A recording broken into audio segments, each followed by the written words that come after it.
Dhallywood superstar Shakib খানের প্রথম plan Indian cinema দরদ নিয়ে ভক্তদের উন্মাদনার শেষ নেই। সম্প্রতি জানা গেছে দুবাইয়ের বুর্জ খলিফায় প্রকাশ করা হবে সিনেমাটির প্রথম টিজার। এ কথা জেনে শাকিব ভক্তদের উত্তেজনার পারদ যখন ঊর্ধ্বমুখী, তখন আগুনে ঘি ঢেলে দিলেন নির্মাতা অনন্য মামুন। সামাজিক মাধ্যমে শাকিবের এমন ছবি প্রকাশ করলেন যেখানে লেখা ধরিয়ে দিলেই লাখ টাকা পুরস্কার। সেখানে দেখা যাচ্ছে কিং খানের আঁকা ছবি, সঙ্গে লেখা নাম দুলু, যাকে জীবিত বা মৃত ধরিয়ে দিতে পারলেই দেয়া হবে 1,00,000 টাকা পুরস্কার। যা থেকে বোঝাই যাচ্ছে ছবিটি প্রকাশ করে গল্পের আঁচ দিলেন মামুন। এটা স্পষ্ট হলো যে ছবিতে শাকিবের চরিত্রের নাম দুলু।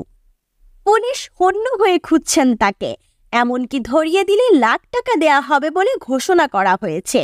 এ প্রসঙ্গে সংবাদ মাধ্যমকে অনন্য মামুন জানান, দরদ সিনেমার গল্পটি একেবারেই আলাদা, মূলত সে কারণেই এমন পোস্টার। তিনি আরও বলেন, গ্যারান্টি দিয়ে বলতে পারি, আগে কোনো বাংলাদেশি নায়ক নায়িকা, গায়ক গায়িকা, অডিয়েন্স, পরিচালক, প্রযোজক ভাবেও নাই যে বাংলা সিনেমার কোনো প্রোমো এই বিখ্যাত বুর্জ খলিফায় দেখা যেতে পারে। এটা স্বপ্ন ছিল সবার কাছে, আর শাকিব খানকে দিয়েই বাস্তবে পরিণত হচ্ছে। 3 মিনিটের জন্য বুর্জ খলিফা হবে দরদের জন্য, দেখানো হবে 5 ভাষার প্রোমো।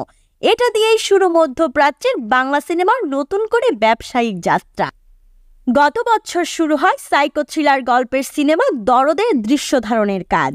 এতে শাকিবের বিপরীতে আছেন বলিউড অভিনেত্রী সোনাল চৌহান, সঙ্গে রয়েছেন বাংলাদেশের সাফা মারওয়া। বিভিন্ন চরিত্রে অভিনয় করেছেন শহীদুজ্জামান সেলিম, এলিনা শাম্মী, জেসিয়া ইসলাম, রাহুল দেব সহ অনেকেই।